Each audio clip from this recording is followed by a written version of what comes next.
She said it the way you say something you've been rehearsing for days. Sat across from me at my own kitchen table, folded her hands like she was about to say grace, and said, "Dad, we think you're lonely. And there's a woman at the church who lost her husband last spring. We think you two should meet. My name is Eugene. I'm 84 years old. And I want to tell you about the 18 months I came this close to making the biggest mistake of what was left of my life. Not because someone tricked me. Not because I was desperate. Because I was tired. And tired men make decisions they spend years undressing. It was the winter after I turned 79. Lorraine had been gone 14 months by then. People kept telling me the second year was harder than the first, and they were right, though not in the way I expected. The first year, you're still operating off the shock of it.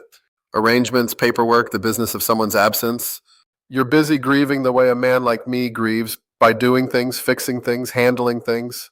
Kept the apartment immaculate that first year. Every surface clean. Every dish put away. I told myself that was respect. Looking back, I think it was terror. The second year, the quiet settles in. Not the peaceful kind. The kind that sits in the chair across from you and watches. I'd lived in this apartment 41 years with Lorraine. Every room still had her shape in it somewhere. The way the couch cushions stayed indented on her side. The coffee cup she'd used so many mornings, the glaze had worn off in a small oval where her thumb rested.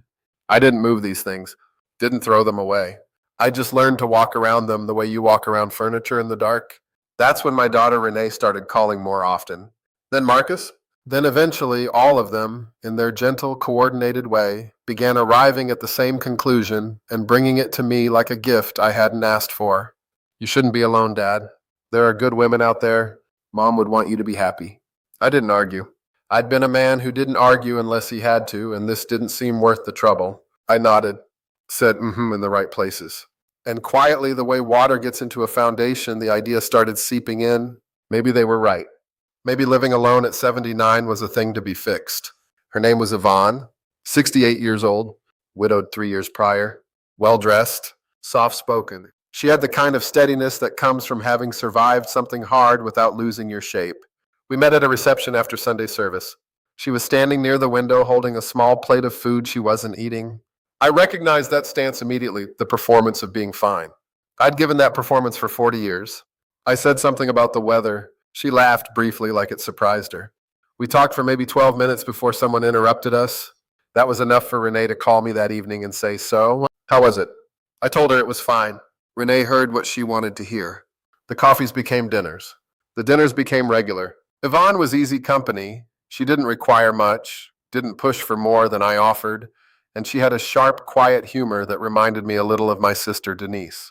There was comfort in her presence the way there's comfort in a warm room you didn't expect. By the 4th month, we'd settled into something that had the shape of a relationship without either of us naming it. And my children, all 6 of them I should say, though it was mostly Marcus and Renee leading the charge, began treating it like a conclusion that had already been reached. Marcus took me to lunch one afternoon, told me about a cousin of his wife's who'd married a widower at 72. "Beautiful thing, Dad. They take care of each other." He said it the way you say something when you've already decided what answer you want. I listened. Asked about his kids. Changed the subject. But the idea kept growing. Because loneliness is patient. It doesn't argue with you. It just waits until you're tired enough to negotiate. 6 months in, Yvonne and I were having dinner at her place. A small house she kept with the kind of quiet precision of someone who's learned to maintain things alone. And she said something I wasn't ready for. "I don't want to keep doing this halfway," she said. Not unkindly, evenly.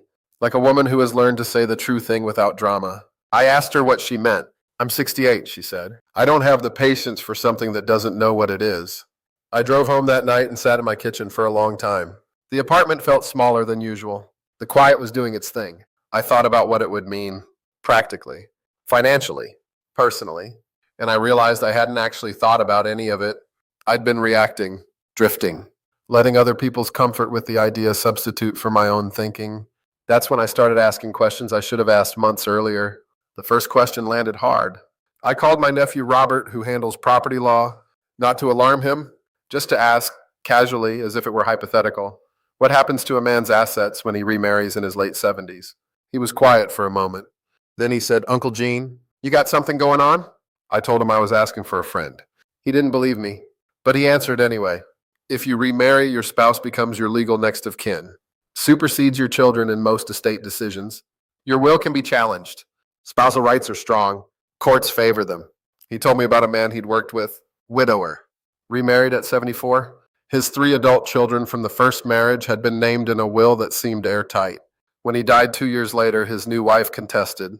The case took 4 years. The children spent money they didn't have.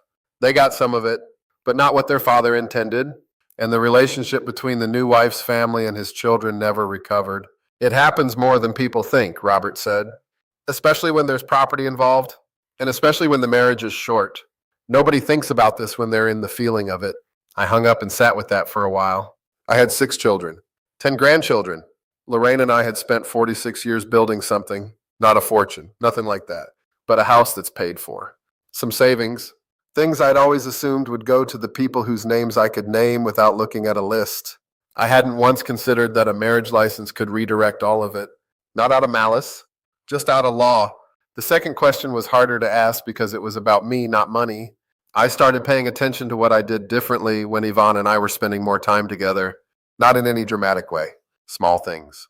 I stopped going to the hardware store on Saturday mornings, a ritual I'd had for years, not because I always needed something, but because I liked the walk, the smell of the place, the particular silence of being among tools. Yvonne didn't ask me to stop. I just started scheduling around her availability without thinking about it. I stopped watching the late news. Started going to sleep earlier because she called around 9 and the call usually ran long, and by the end I was too tired to stay up. I rearranged a shelf in my kitchen because she'd mentioned once offhandedly that she kept her spices alphabetically. I went home and moved mine around. She never even saw it. This is going to sound ridiculous, and I know it sounds ridiculous, but I caught myself alphabetizing my spices for a woman who'd never been in my kitchen. I still don't fully understand what I was doing. Auditioning, maybe. Preemptively becoming easier to live with. But when I noticed it, something shifted. Because I'd only had my own kitchen, my own rules, my own Saturday mornings, my own late news for 14 months. That was all. 14 months of living on my own terms after 46 years of being half of a we. And I'd already started giving it away.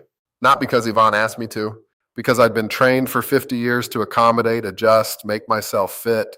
And the training doesn't turn off just because the circumstances changed.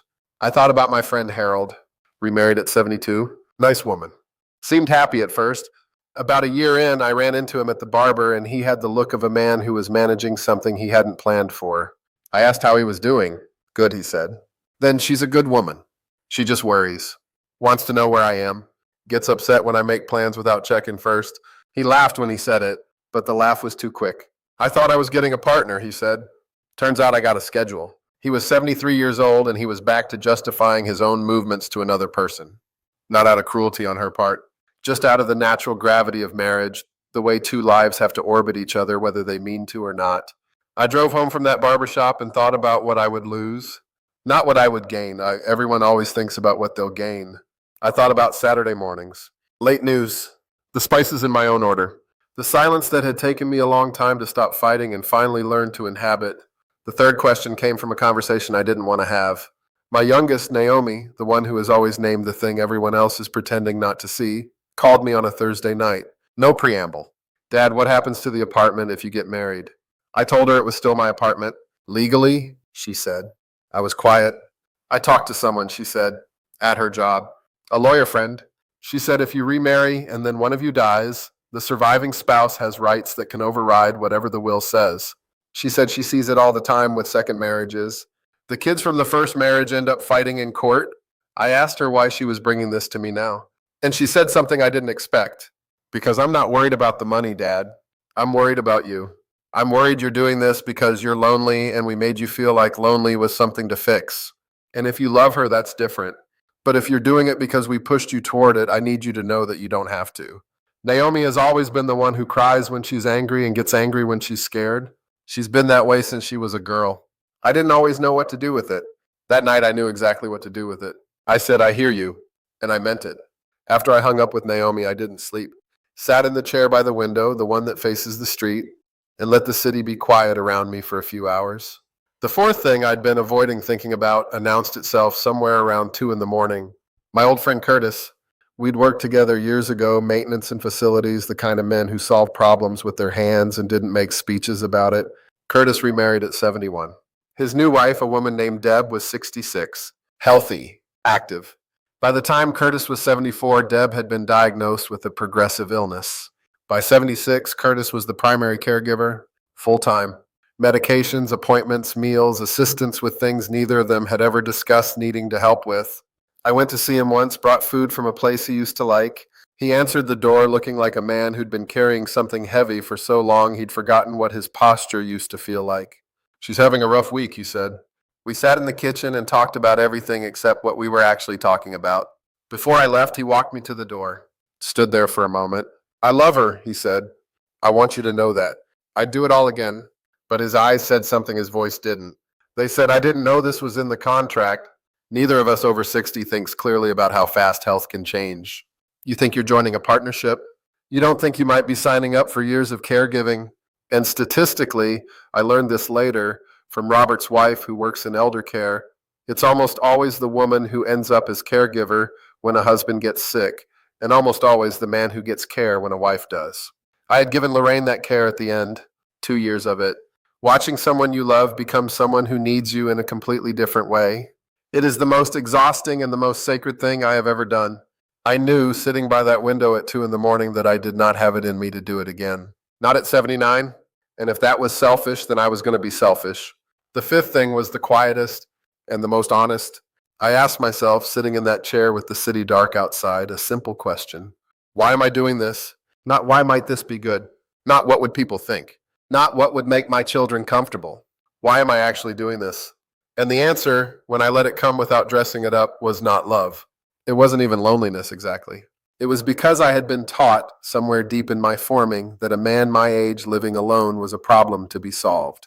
That independence at 79 was either noble suffering or quiet failure, and I wasn't sure which. That the shape of a life requires another person in it to be legitimate. I believed that without knowing I believed it. I'd watched my father, a man who spoke in short sentences and believed order kept chaos back. I'd watched him anchor his entire sense of self to the structure of his household, to being needed, to being the fixed point everyone else orbited. When my mother was gone, he didn't know what to do with himself. He lasted 4 years. Not from any illness the doctors could point to directly, from a kind of purposelessness that a proud man doesn't have the vocabulary to describe. I had spent 60 years not wanting to become that man, and there I was, 79 years old, about to remarry, partly because being needed felt better than being free. I called Yvonne the next morning, asked if I could come by. I sat across from her in her kitchen, the one with the alphabetical spices, and I told her the truth. Not all of it, enough of it. I told her I cared about her. That wasn't performance. I told her I wasn't able to do this. That wasn't cowardice. She was quiet for a moment. She's a woman who can hold silence without filling it, which I've always respected. Then she said, "I think I already knew." We had coffee, talked about other things. It wasn't cold. It wasn't a rupture. It was two people in their late years being honest with each other, which is rarer than it should be. When I left, I drove home the long way. Took the road that runs along the park. It was a clear morning, the kind where the light is doing something specific to the trees and you notice it because you have time to notice things now. I parked and sat for a few minutes. The quiet was there, the same quiet that had been waiting in my apartment since Lorraine left. But it felt different that morning, not like something to escape, more like something I'd been learning to live inside of, slowly, without realizing that was what I was doing. That was 5 years ago. Daniel, the man who lives one floor below me, knocked on my door about a month after all of this. Had a leaky faucet he'd been ignoring. I fixed it. We didn't talk much. Didn't need to. His son Lucas comes by on weekends sometimes. 11 years old. Asks me questions the way only children ask questions, directly, without apology, as if they expect you to have the answer and aren't embarrassed to find out you don't. Last week he asked me, "So Eugene, do you ever get lonely?" I thought about it honestly. The way you think when someone too young to have a motive asks you something real. Sometimes, I said, but lonely and alone aren't the same thing. He considered this, nodded the way kids do when they're filing something away for later. I think about Lorraine most mornings, not with the weight I used to carry it, more the way you think about light that was in a room once. You know it's gone, you also know it was there. Both things can be true. I think about the years I used silence when I should have used words, and presence when I should have used warmth, and reliability when someone needed me to be something softer. I think about how a man can do his duty impeccably and still leave people feeling uncovered. I think about how long it took me to understand that being alone is not the same as being abandoned, That solitude, chosen rather than resigned to, is a different thing entirely. I'm 84 years old. I live alone in a small, tidy apartment in a building I've been around most of my life. My youngest granddaughter sent me a drawing last Tuesday. A man standing very straight, with a yellow house behind him and a sun in the corner that takes up a quarter of the page. Under it, she'd written, in her careful letters, "Great-Grandpa Eugene is strong." I have it on the refrigerator. I look at it when I make my coffee in the morning, which I make the way I like it, at the time I like it, in a kitchen that is arranged the way I arranged it. That's not nothing. That's actually quite a lot. Thank you for sitting with me today, for listening without rushing to the end. If you want to sit here again, I'm not going anywhere. Come back when you have time to spare, and if something in this stayed with you, bring someone along. This kind of company is better when it's shared.